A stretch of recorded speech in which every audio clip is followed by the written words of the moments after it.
Hello, this is part two of the lesson I'm giving on the Great Commission, and we now begin to zero in on achieving clarity on the goal of the Great Commission. As I shared in part one, there's a lot of misunderstanding. Most of Christianity believes the goal, at least evangelical Christianity, believes that this go is a mandate, it's an imperative command to go, go, go.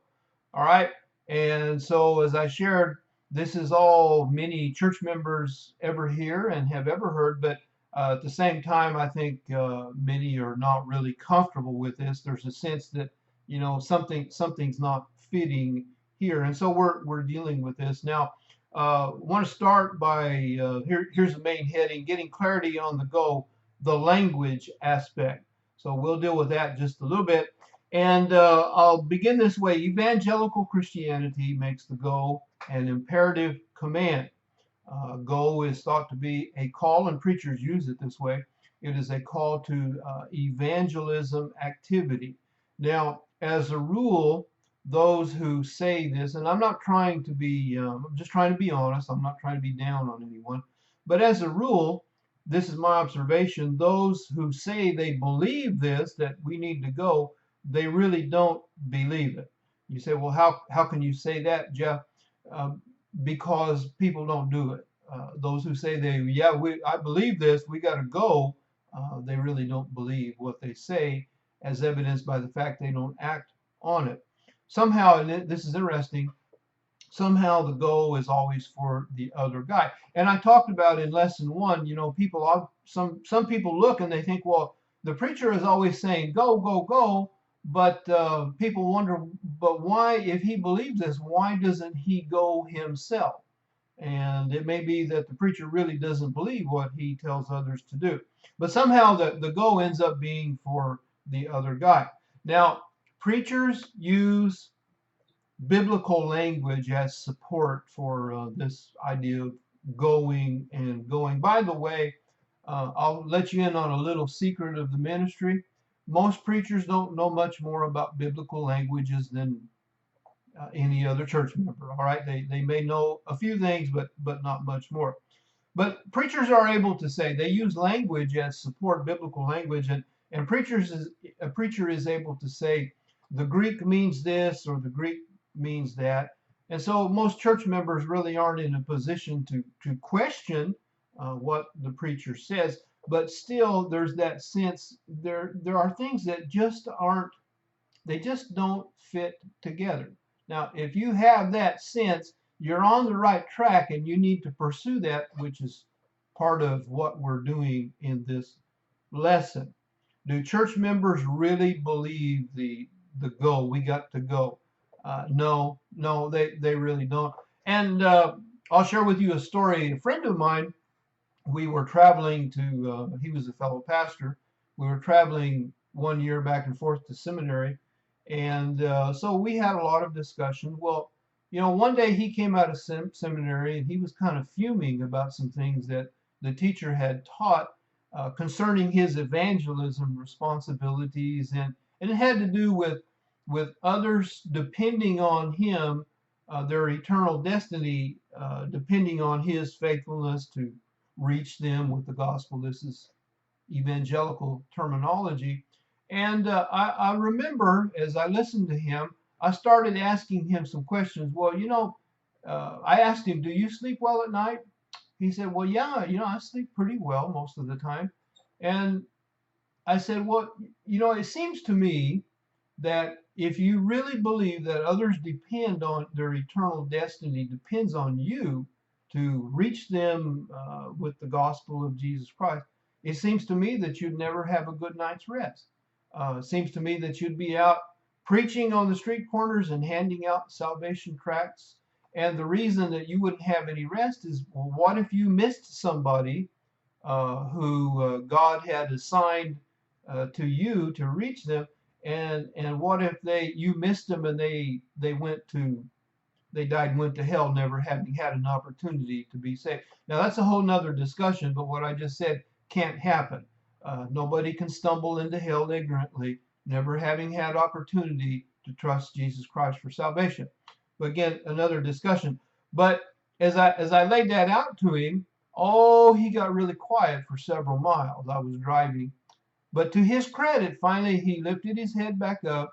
He'd been kind of hung low there, and he lifted his head back up and he looked over to me and he said, Jeff, I guess I really don't believe what I say I believe.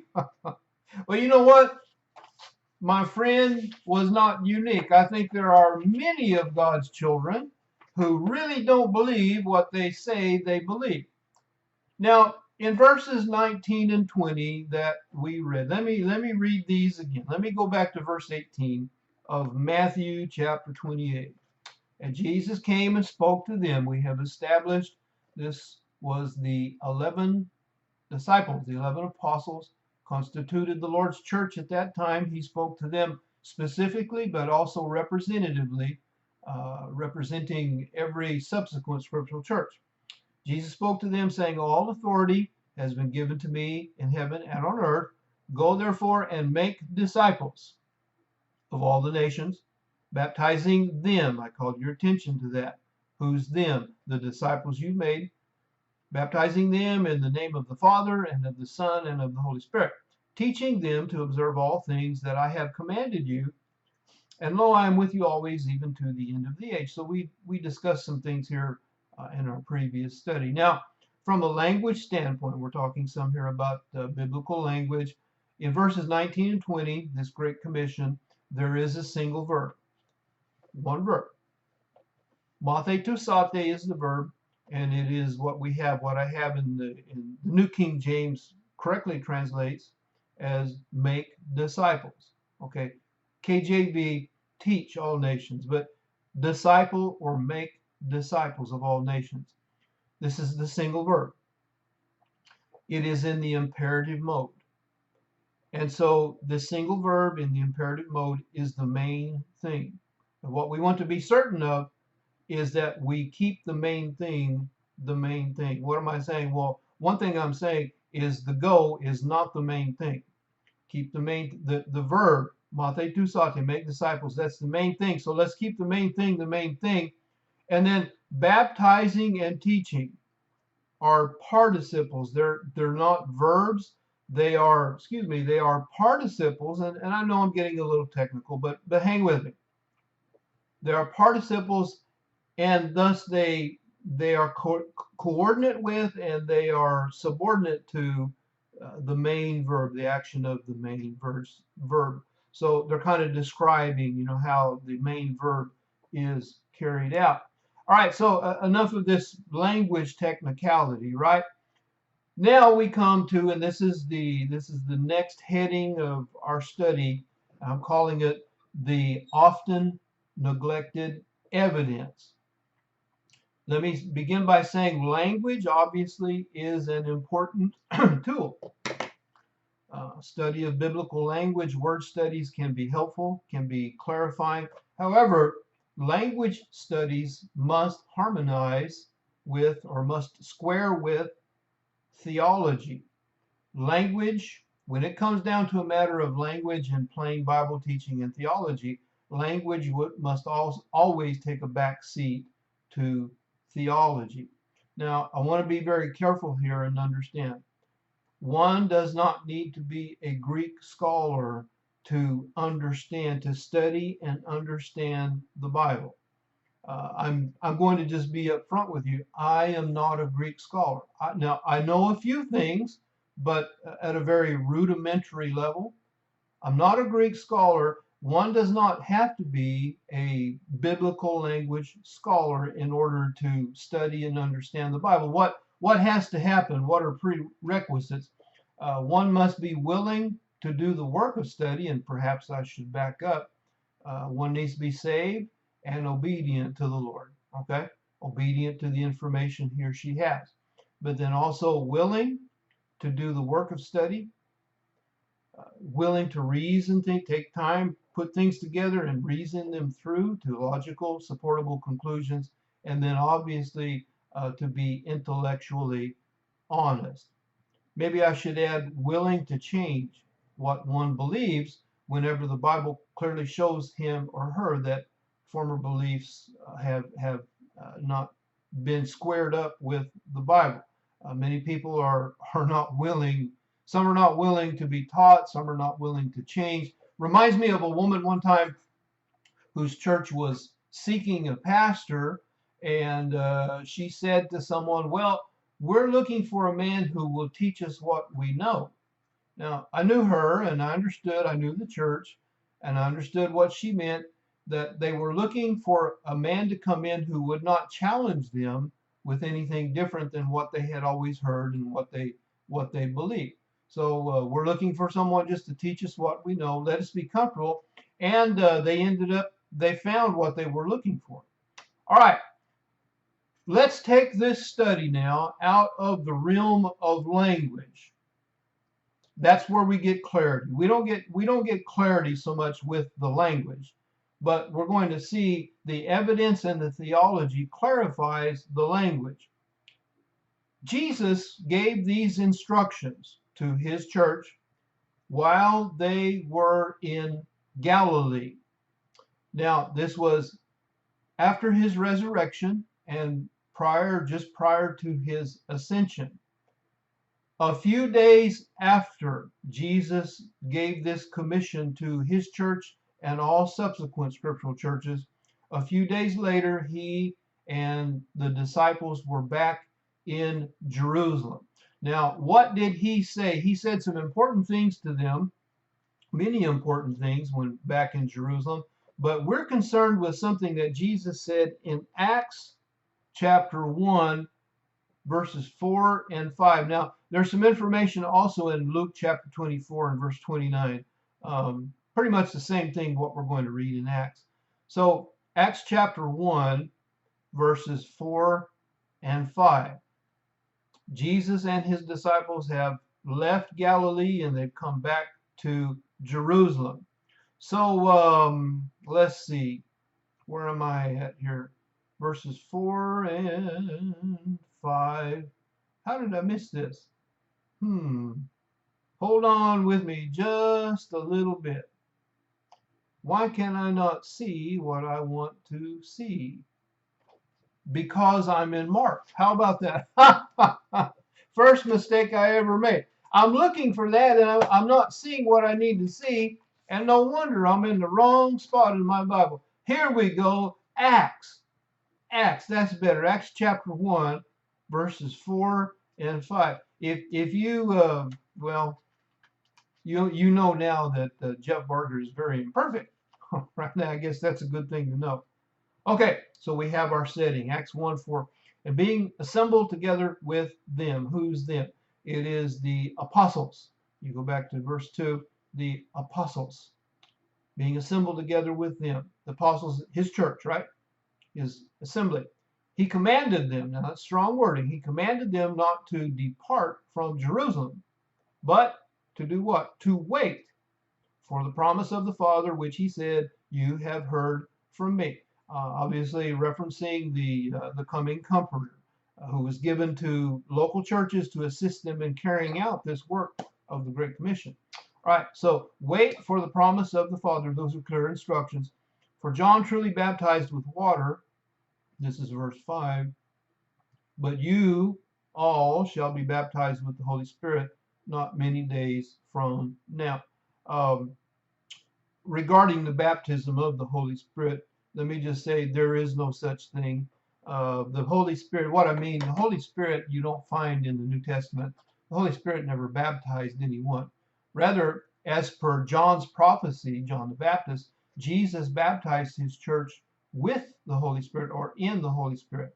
Jesus was the administrator, and so the Holy Spirit was the, shall we say, the media in which the church was baptized. Now, here's the point that we need to come to. If the goal of the Great Commission was an urgent command, then a few days later, when Jesus and the apostles had come back to Jerusalem, a few days later, he reversed his command. Do you see it? I want you to get this. This is important. And again, once you get it, you won't unget it. Jesus gave the instructions of the Great Commission when in Galilee. A few days later, back in Jerusalem, he told his church to wait in Jerusalem until you receive the empowerment of the Holy Spirit to carry out your work. All right, so here's the thing. If the go is an imperative command, then a few days after Jesus gave it, he reversed it by telling his church to wait in Jerusalem. So I think you understand how confusing this would have been. Lord, what is it? Do we go? Do we wait? So what's the solution here? Well, it is amazingly simple. First of all, it was assumed that when the time of waiting ended, when the church received the comfort of the Holy Spirit in his office as comforter, and when that time of waiting ended, they, the members of the church, the apostles of the church, would be going about their lives and business. So when the waiting ended, when the waiting period ended and the conditions were fulfilled, then the assumption was you're going to be going about your lives and your business. What were they to do once they were released? We could understand it this way then. When you go, or when you proceed, maybe that's a better way to think of it. When you go or when you proceed, gets the temporal idea. When you go or after you go, after you proceed, when you're released, here's what they were to do. They were to make disciples, which, by the way, when or after you go, that's a common way of translating what's called a temporal participle. I know, again, that's a little technical, but the go is it's a temporal participle.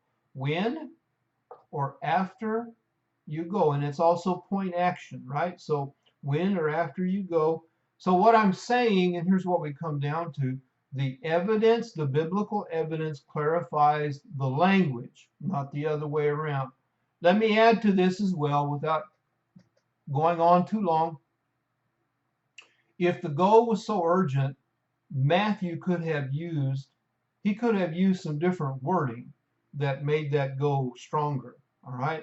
And additionally, you search the book of Acts, you search the church letters, you don't find another word from the apostles or the early churches about go. There's no stress, there's nothing said about go. Did they make disciples? Well, yeah, you find that, but you don't see anything about the go. Now, it seems to me that if the go was such a big urgent thing, that we would read more about that, but we don't.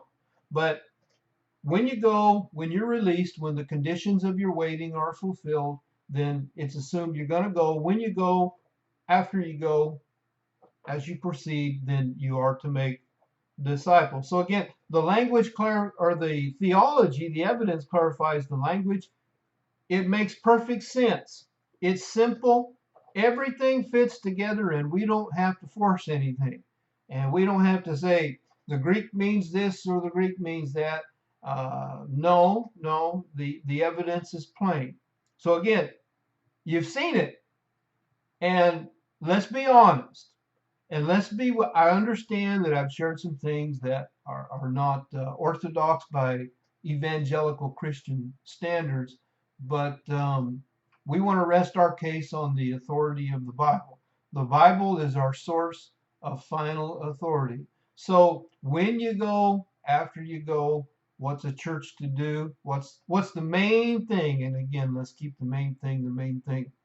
The main thing, make disciples. Make disciples of believers, and you teach them, baptize the disciples, baptize those who have made an informed decision, and then you continue to teach them. Church of Jesus Christ is primarily a teaching institution. I really appreciate you joining me, and think on these things. And look, if you have questions, call me. You probably have my email address or my phone number. Call me, email me, and I'll be glad to discuss these things with you. But again, what we have before us is something very plain, in my opinion, and it is so amazingly simple. And I think you see it. And now you can unsee it. All right. So thank you again for joining me. And as always, thank you for joining my studies. And until we have opportunity to, do this again. Thank you, and the Lord bless you.